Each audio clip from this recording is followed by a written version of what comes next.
Sa Majesté Djoma Mousso, président du Haut Conseil en charge des valeurs spirituelles au sein du MISIC, appelé Mouvement international pour la construction des identités collectives des diasporas, afrodescendants et des sociétés civiles africaines, était un invité d'honneur du réseau panafricain de la science endogène et du patrimoine ancestral au Palais des Congrès de Lomé au Togo en cette matinée du 30 novembre 2025. Suivez le discours et la communication d'ouverture du haut dignitaire, écrivain du livre La sorcellerie, vecteur de la science et président de l'véritable organisation des intellectuels traditionnels du Bénin. Honorables autorités,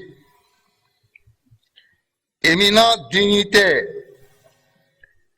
gardiens des traditions, chercheurs, émissaires des institutions culturelles, acteurs de la Renaissance africaine, frères et sœurs de notre continent et de la diaspora. Mesdames et messieurs, permettez-moi avant toute chose de saluer avec une profonde révérence l'initiative du réseau panafricain de la science endogène et du patrimoine ancestral sous le leadership visionnaire du professeur Babou Nyang. Que les ancêtres lui accordent leur force et leur lumière pour la continuité à porter haut le flambeau de la reconnaissance africaine. Je voudrais également témoigner ma gratitude pour l'accueil fraternel que vous nous offrez ici à Lomé, terre d'hospitalité, de paix et de mémoire.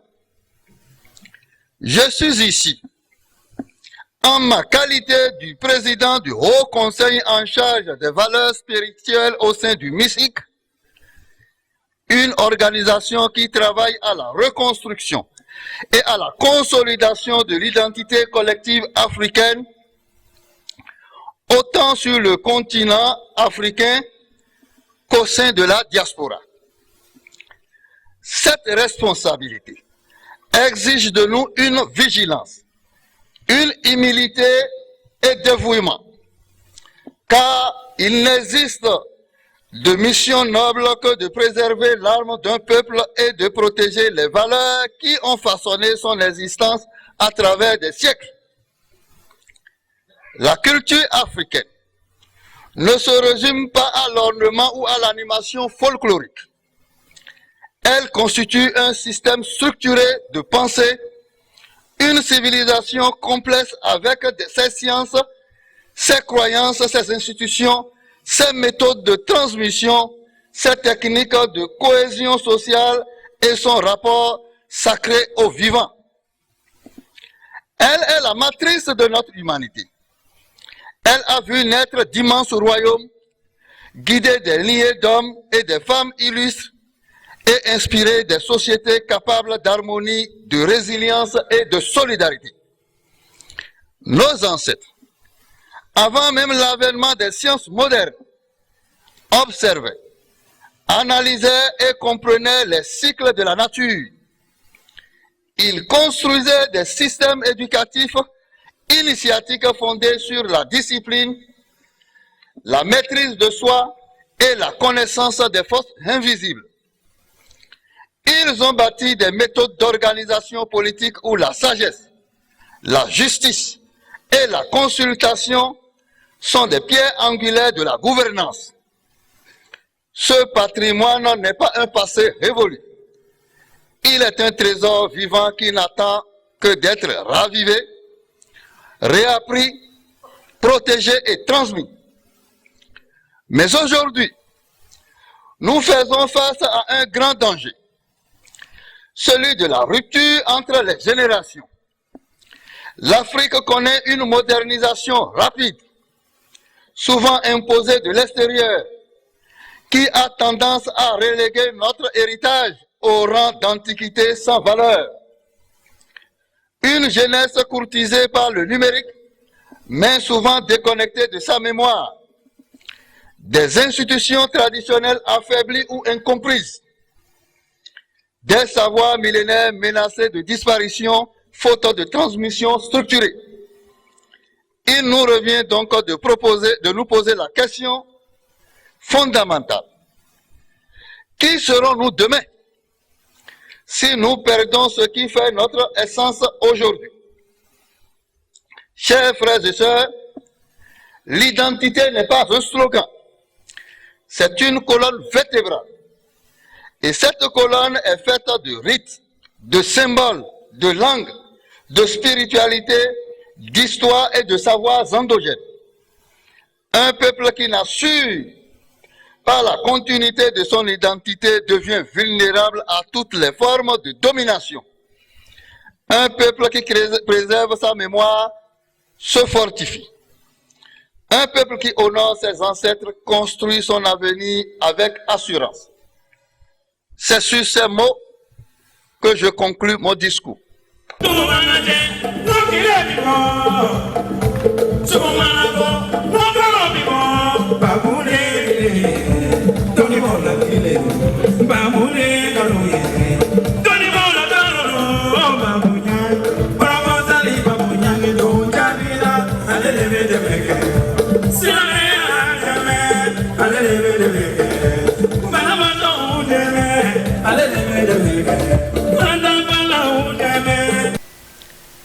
Je voudrais ici attirer l'attention de tous les participants à ce symposium que les différents peuples apparus sur la planète Terre et répartis sur la planète Terre ont éprouvé 5 besoins fondamentaux, qui sont se nourrir, se vêtir, se soigner, se loger et s'instruire. Mais Dieu, de façon divine, spontanée, a doté tout un chacun de ces peuples des mécanismes, des pratiques, des méthodes ou des procédures par lesquelles ils arrivent à satisfaire à leurs 5 besoins fondamentaux. Je voudrais redéfinir à partir d'ici la culture. Ce sont les mécanismes, les procédures, les pratiques ou les méthodes par lesquelles les peuples arrivent à se nourrir, à se vêtir, à s'instruire, à se loger qui les caractérisent et qui les identifient des restes du monde. Alors donc leur culture. Je voudrais ici dire que le développement qui concourt au bien-être n'est rien d'autre que l'amélioration et le perfectionnement de l'existant. C'est dire donc un peuple qui abandonne sa culture est comme un arbre qui a perdu sa racine, donc voué à la sécheresse, donc à la mort. Nous devons redéfinir le concept de développement. Développement tel que les Occidentaux l'ont mis dans la tête des Africains, c'est tendance à se conformer aux normes occidentales.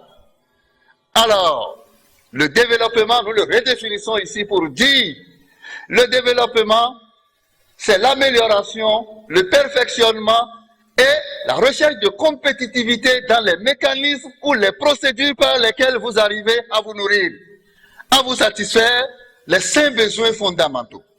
Alors, il revient à l'Afrique de faire un choix. Tout développement dont les artefacts, les créatifs d'érection sont issus d'une autre culture ne se résume qu'à une dépendance de cette culture. L'Afrique doit sortir son doigt de cet engrenage et baliser son chemin. C'est pour cela que j'invite les pays africains à créer l'Académie de la culture africaine.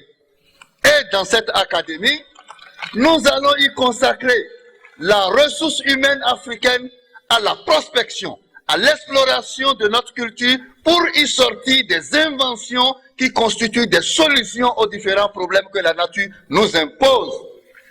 On devient un pays développé lorsque vos habitudes vestimentaires sont les meilleures et les compétitives, lorsque vos habitudes nutritionnelles et culinaires sont les plus désirées, lorsque vos comportements de soins sont les meilleurs et sont importés par d'autres pays.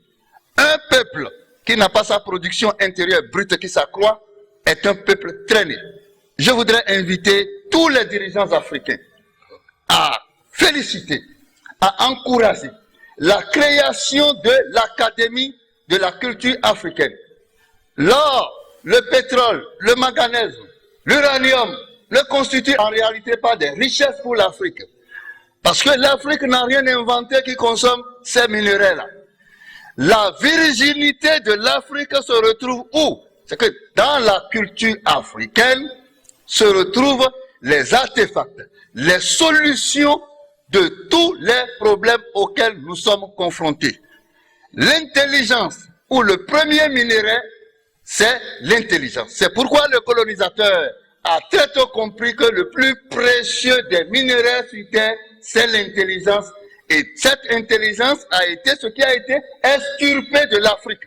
Et on a consacré les Africains qui sont intelligents à l'exploration, au perfectionnement des artefacts de la culture occidentale qu'on revient nous vendre. C'est pour cela que vous allez comprendre à des moments donnés qu'on va vous dire le meilleur qui a inventé telle chose, c'est un noir. Le meilleur qui a fait telle chose, c'est un noir. Mais nous avions été toujours les meilleurs qui ont inventé les choses, mais nous ne sommes pas les commerçants des choses. Nous n'avons pas d'État en Afrique, nous avons peut-être des représentants de commercialisation de solutions issues de la culture occidentale. Et lorsque vous êtes un meilleur consommateur des solutions venant de la culture occidentale, et quand je parle de solutions, c'est les solutions vestimentaires, les solutions de soins, les solutions de logement, les solutions d'instruction et les solutions nutritionnelles. Et lorsque vous consommez bien les solutions venant de l'Occident, on vous note pour dire croissance 1, croissance 2. La croissance de l'Afrique doit commencer par devenir la consommation des solutions de l'Afrique.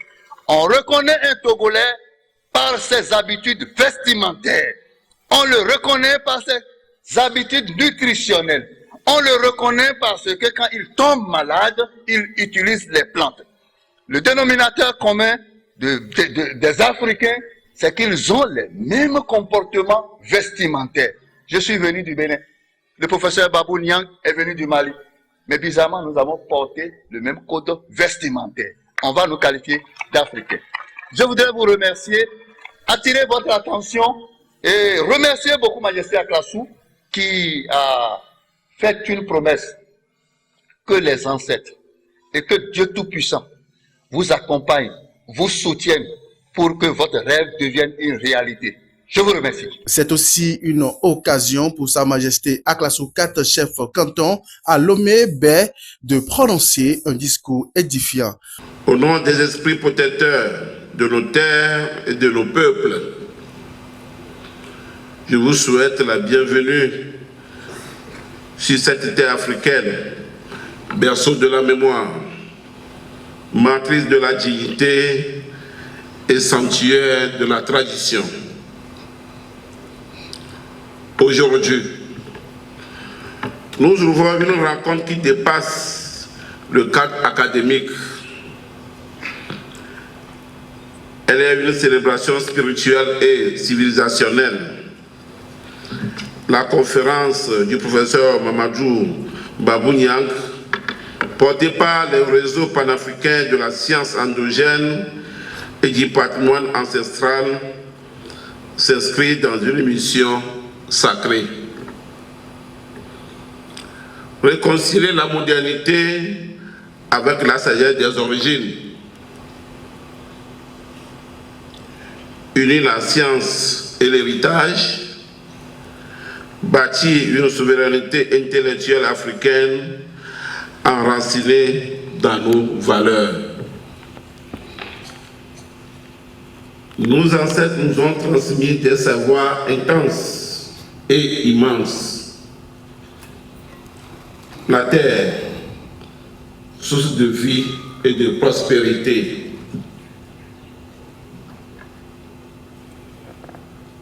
Les plantes médicinales.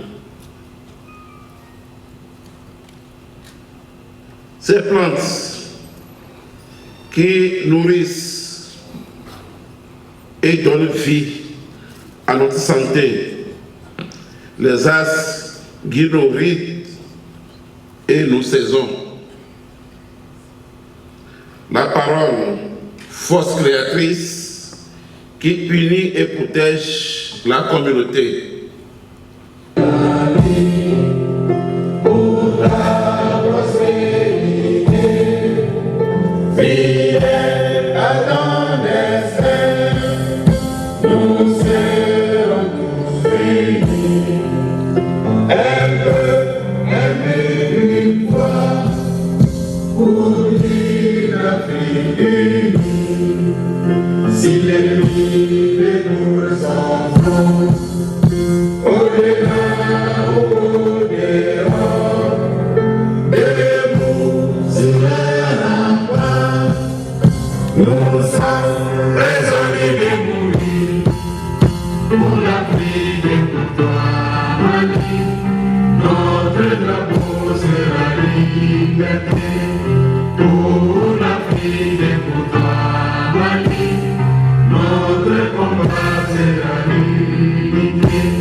Le conférencier professeur Mamadou Badou Niang a donné une conférence internationale sur les valeurs spirituelles et ancestrales de l'Afrique devant un public où plusieurs pratiques malveillantes qui ternissent l'image de la culture africaine ont été mises à nu à titre préventif afin d'éveiller ceux qui tombent dans les mauvaises pratiques d'arnaque et offres mirobolantes de multiplication d'argent, et bien d'autres recettes ont été données pouvant traiter efficacement des maladies incurables en Afrique. Suivez.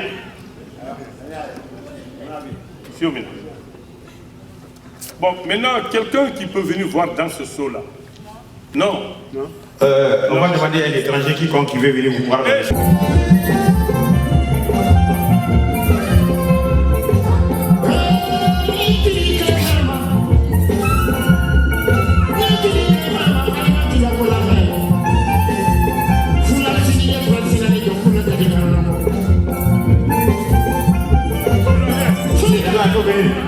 C'est quoi musique?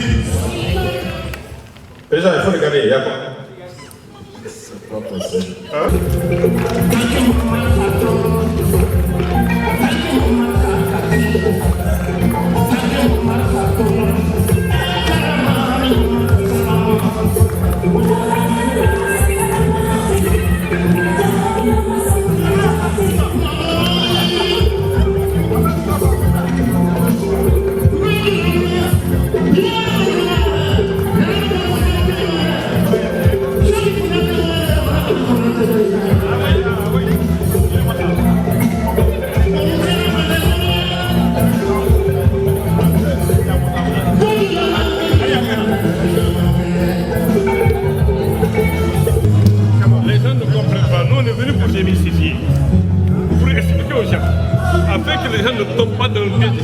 Je suis dans ce combat il y a presque 43 ans. Je mène ce combat, la valorisation de la culture africaine, la culture endogène. Et je suis très ravi parce que j'ai trouvé des collègues qui sont là, qui sont dans le travail, mais peut-être ils ne font pas comme moi. Parce que moi j'ai mon bâton de pèlerin qui gestionne le monde entier, mais aussi ils sont en train de lutter. Donc c'est pas quelque chose de très facile. Bon, vous savez, il y a plus de 200 ans qu'on est colonisé par certaines d'autres forces, alors qu'ils nous ont imposé leur culture. Bon, donc ça va venir, Inch'Allah. On ne se décourage pas, mais je crois que Inch'Allah, avec l'appui de mes frères qui sont là, vous avez vu, Sa Majesté du Mamousso a fait le déplacement du Bénin, qui était là-bas ce matin pour venir assister à cette conférence. Aujourd'hui, beaucoup de nos compatriotes sont dans les prisons à cause de ce problème de multiplication d'argent. Et qui est concerné? Ce sont les détenteurs de secrets qui sont là, qui ont les vrais secrets, mais qui sont lancés dans les oubliettes à cause de ces multiplicateurs d'argent. Des petits marabouts, des petits charlatans qui viennent pour tromper les gens, pour dire que c'est ça la culture africaine. Non. C'est pourquoi j'ai fait cette démonstration, démontrer que si le marabout était capable de faire ça, il allait faire ça pour lui-même, pas pour des personnes. Donc ça n'a pas de rapport avec la connaissance africaine. La vraie connaissance est là. Je suis vraiment plein aujourd'hui par le contenu de son enseignement, tout ce qu'il a partagé avec nous. Et je remercie sincèrement mon frère du Bénin qui est venu soutenir notre grand-père ou bien notre papa. L'Afrique ne peut pas se développer sans les Africains. Et nous avons besoin d'être nourris, d'être enseignés. Et nous avons besoin qu'on nous ouvre les yeux. Et c'est ce que le professeur est en train de faire. Je crois que avec mon confrère, je crois que nous serons ensemble. Comme nous l'avons encadré ici, nous serons toujours à ses côtés pour pouvoir donner la lumière aux Africains. Parce que nous sommes dans une obscurité pas possible. Il va falloir que les Africains se réveillent. Le lundi 1er décembre, Sa Majesté Djoma Mousso était reçu par Sa Majesté Aklasso, 4 chefs cantons de baie. Autorités traditionnelles, des échanges ont eu lieu autour d'un important projet de développement et création d'une structure continentale de la chefferie traditionnelle. Majesté Djoma Mousso était porteur d'un message du Seigneur l'Empereur Rei Maravia de la Zambie. Un système de gouvernance de la chefferie traditionnelle et qui va fonctionner comment?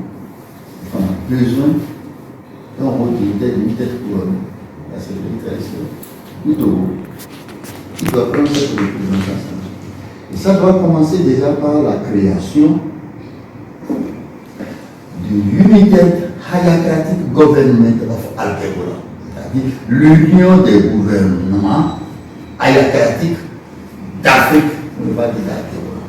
La vision de l'ayacratie n'est pas une vision politique qui concurrence et non, mais c'est une vision qui va mobiliser toutes les têtes couronnées, tous les cantons, tout ce qui a rapport avec la tradition autour de vous, avec moyens de mise en œuvre pour vulgariser cette vision pour les écoles, les universités, les industries, les banques, les drapeaux, le passeport de la démocratie.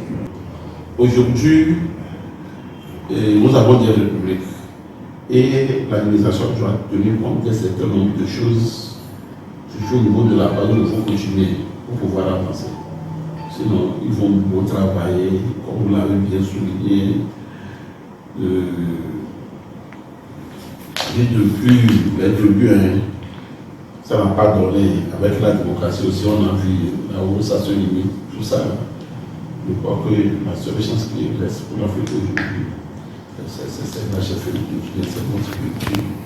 On doit essayer vraiment de revisiter et de réanimer, donner de l'essence pour que nous ayons un lendemain meilleur. Sinon, si le jour va quitter, peut-être de l'au-delà ce que nous avons regardé derrière, ce serait très amer. Donc, je crois qu'on va travailler ensemble.